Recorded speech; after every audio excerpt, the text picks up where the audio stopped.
What's happening, guys? This is Lewis from thearmoryonline.com, and we are doing a tutorial of the Sumo deadlift. So in regard to the weight that you're going to select for a Sumo deadlift, you want the plates to be 45 pounds or 20 kilos height or higher.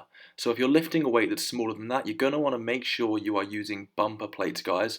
Those are the big CrossFit style looking plates, or the Olympic lifting plates that are as large as a 45-pound plate, however can weigh less. If you don't have access to bumper plates, you can place some steps underneath the barbell or underneath the plates to mean that a smaller weight can be at the same height. So you want it mid-shin or just below.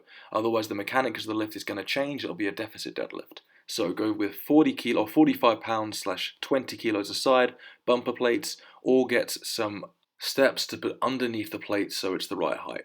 You're going to roll the bar as tight to you as you can, and you're going to have your feet wider than shoulder width apart with your toes pointed slightly outwards. This is going to depend upon your own hip mobility and your personal genetic situation in regard to your hips, so go with what feels comfortable.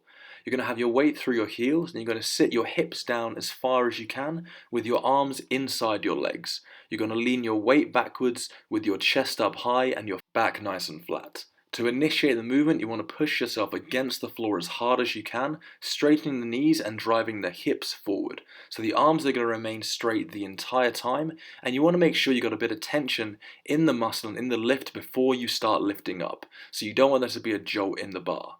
At the top of the movement, you want to squeeze your glutes. You don't want to overextend the hips, but you do want to lock the hips out, and you want to have that chest up high, drawing the shoulder blades back.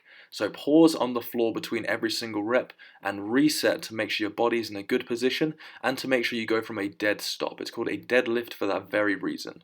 So again, in regard to the positioning, guys, you're going to come down, drop your hips as low as you can, have your chest up.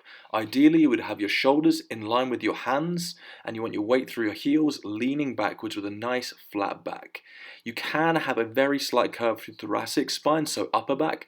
However, if your lumbar spine, lower back is curving, I would advise looking into mobility work before doing this, or making it a rack pull, so a pull from a higher surface.